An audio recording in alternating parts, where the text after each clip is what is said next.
Good morning. First, a quick word about the last video. I've neglected to mention that on that little bit of land opposite Reykjavik, there is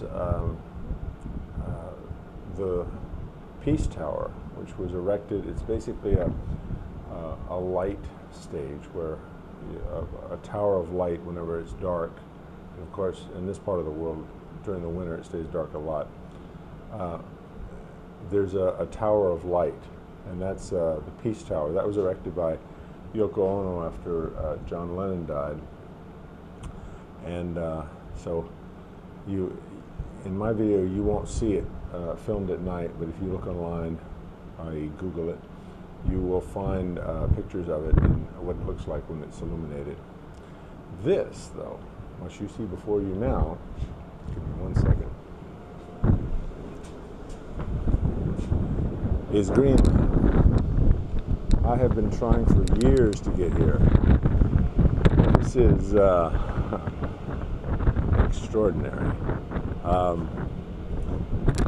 don't know quite what to say. It's very cold. I'm going to limit this introductory part because it's below freezing out here, and my hands are just about to go. But we are just outside a little town called Paamiut, and we were scheduled to go to 3 different ports, but the last few days the seas have been very rough. It's been a good opportunity to drop a pound or two and a time to use up whatever Dramamine you have left, but it's well worth it. The reason that we did that, right here you can't see much, but there's a lot of, between where we were and where we are now, there was a lot of ice. There's very little here right now. There's a little right there. But there are what are called growlers floating out. That is a relatively small ice floating out in the water that's very dense, that can do serious damage should you run into it. So fortunately, we were able to go south quite a way and let the ice drift by us. But now, I got to get out of this for a minute. But right now, it is time finally to see Greenland. Well, as most people know, this place is a bellwether for environmental concern because that ice you see right there is melting fast. Of course, we're nowhere near the big ice caps. We still have an enormous amount of ice on them. And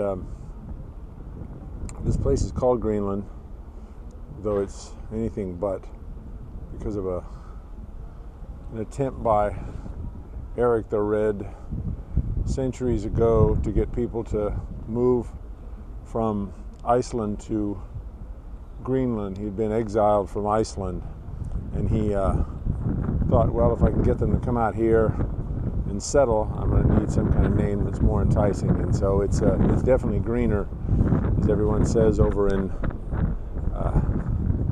Iceland than it is here in Greenland.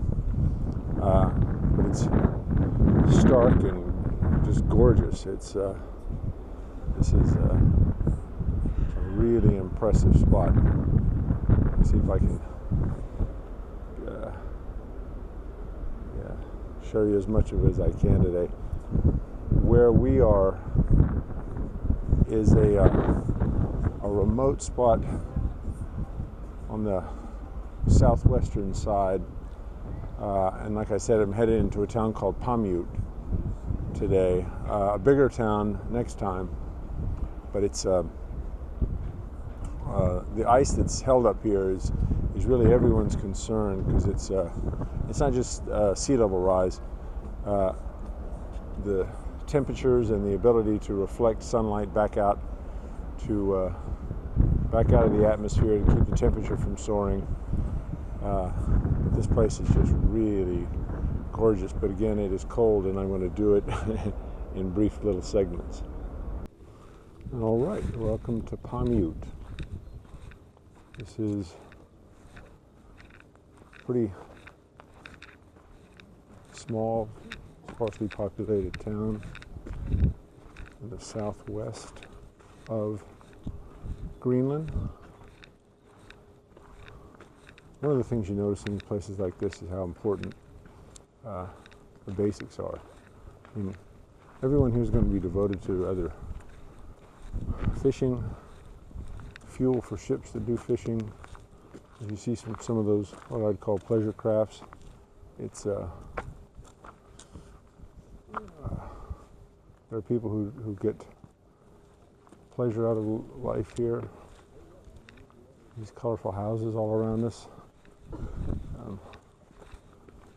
People who call this place home are hardy folk. They either can endure some pretty serious winter conditions, not just the dark, but the cold.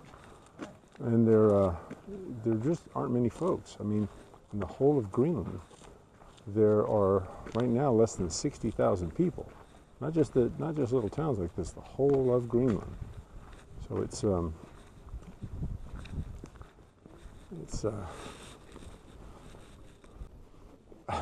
what I was about to say before I so rudely interrupted myself by somehow turning the camera off, is that there's there are some people out here who can make it in pretty tough climes, and some people prefer it. You know, there are folks who genuinely dislike hot climates, and I guess different strokes for different folks, but you have to be a hardy soul to live in this area. And it gives you a sense of the stuff I was blabbling on about with respect to how geographical or physical conditions go into shape a person, including the cultural stuff, because without having if you weren't in a situation like this, life would be quite different. You know, it goes to notions of what kind of thing we are. I'd be the same old thing if you just point me down anywhere. We get the idea.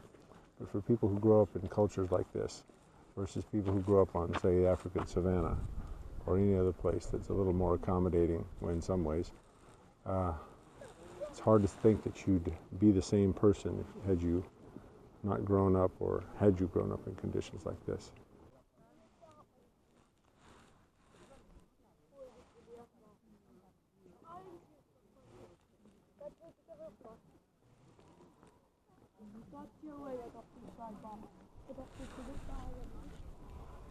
And Greenlandic is the going language here. Of course, everyone speaks English, but just like Icelandic, and you're just not going to make it. Only talking to not just 60,000 people. Again, that's all of Greenland. You'd have just the I don't know what 1,000 or some who might live here. It might not even be that. Pretty small place, but cute. For example, a different kind of playground than most of us are used to, at least in the place I grew up. We didn't have one of those. Looks fun because dangerous.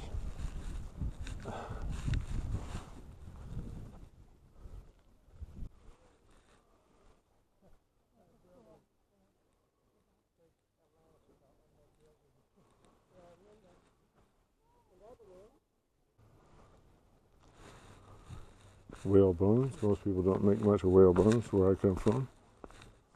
I wonder what we do with our whales. Fortunately, we don't whale. Seen a lot of humpbacks on this stretch.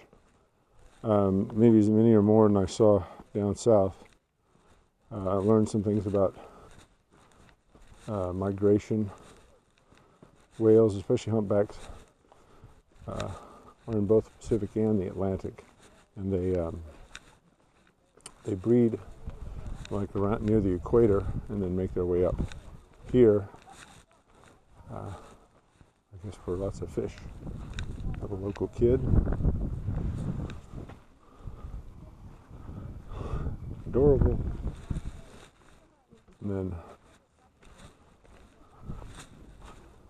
I'm not exactly sure, but there's the name of the the city, Paamiut. I'm not sure what the other term means. I'm going to guess something like welcome or what have you, but you never know. Google it.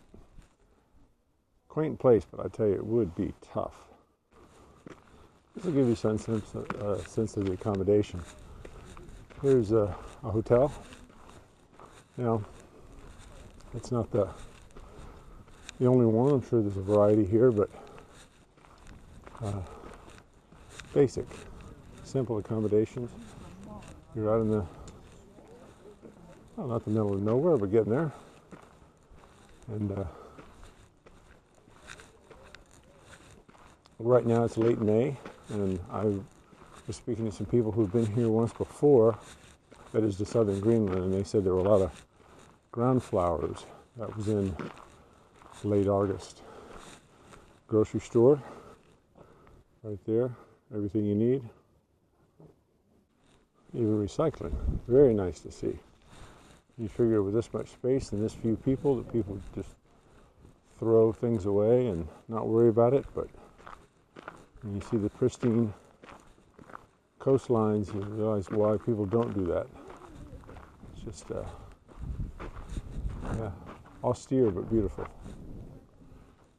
Another grocery store, got to have competition.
little differences like this may not seem to matter.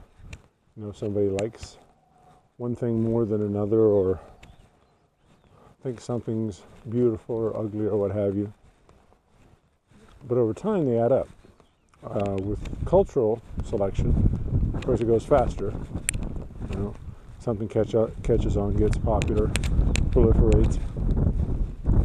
Same as with natural selection, or the rest of natural selection. You know, there's things we don't care about, spotted owls or what have you, or things that just can't make it in the wild, and so they disappear and other things take their place. You're probably going to see a lot of that up here, because as the ice recedes, there's going to be a lot of other organisms come and fill that niche. Been going on forever, but of course it's a matter of how quickly. I don't know what this pipe is conveying. I guess it would be something like a little bit of, it's tied to this power